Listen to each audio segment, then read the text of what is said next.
तो अभी हम खड़े हैं कल्याण स्टेशन पर, अपना सामान वगैरह सब लेकर इंतज़ार कर रहे हैं हम अपनी ट्रेन का। इस ट्रेन का नहीं, हमारी ट्रेन है गोदान एक्सप्रेस जो लेकर जाएगी हमें उत्तर प्रदेश।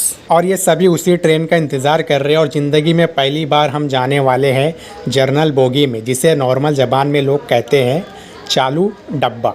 मेरे को तो ऐसा धक धक हो रहा है क्योंकि टिकट हमें मिला नहीं और इसी डेट पर जाना हमारा ज़रूरी था, तो हमने सोचा क्यों ना इसका भी मज़ा ले लिया जाए। आखिरकार मोबाइल वगैरह बैग में संभालने के बाद हम चढ़ जाते हैं ट्रेन के अंदर। आप देख सकते हैं ट्रेन का क्या हाल है। हमें पता था ये हाल होने वाला, इसीलिए हमारा प्लान था जहाँ से ट्रेन बनती है वहाँ से पकड़ने का, लेकिन लेट होने के कारण हमें कल्याण से ही इसे पकड़ना पड़ता है। फिर किसी तरह जगह बनाकर चप्पल लगाकर हम नीचे बैठ जाते हैं, फ़ोन का कम इस्तेमाल करते हुए, क्योंकि हमें पता है चार्जिंग का थोड़ा इशू यहाँ पर हो सकता है। अब जो भी हो, सफ़र तो हमें पूरा गुजारना है, इसलिए हम चुपचाप एक ही जगह पर बैठे रहते हैं। ये शुरू से एक ही बात कहता था, मैं सोता नहीं हूँ, लेकिन इनकी हालत देख लीजिए आप। फिर अल्लाह के करम से भुसावल क्रॉस करने के बाद हमें सीट पर बैठने को मिल जाता है और ये बैठे बैठे ही सो जाता है। ये चाचा बातें बहुत करते हैं, ये भाई उनकी बात समझ नहीं पाते तो चाचा उनको झाड़ने लगते हैं। बनाना खाने के बाद हमारा सोने का भी इंतजाम हो जाता है। एक भाई लगेज को हटाकर जगह बना लेते हैं तो हम बारी बारी आराम कर लेते हैं। फिर सुबह से लेकर रात तक ये हमारी सबसे पहली चाय रहती है। फिर रात होती है, आप लोगों का सोने का जुगाड़ देख सकते हो। आगे तो लोग और भी अलग अलग तरीके का जुगाड़ लगाए होते हैं। फिर जैसे तैसे सुबह होने के बाद इलाहाबाद की जगह ट्रेन हमें पता नहीं कौन सा स्टेशन पहुंचा देती है।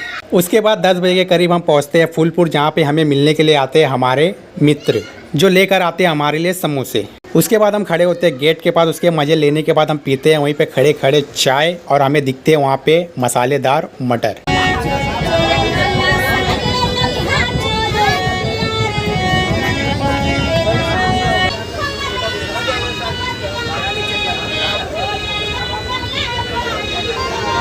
और ये होता है हमारा कल का बचा हुआ खाना, तो ये वेस्ट ना होते हुए किसी के काम आ जाता है। फिर आखिरकार हमें बैठने को मिल जाता है 2 घंटे के लिए सही, लेकिन हमें विंडो सीट मिल जाती है। फिर आ जाता है हमारा स्टेशन और ये होता है हमारा बैग। इसमें होता है सब खाने का सामान, क्योंकि हम स्टेशन का कुछ भी नहीं खाते। ट्रेन से उतरते ही हमें दिखता है बोर्ड जिसका नाम है शाहगंज जंक्शन।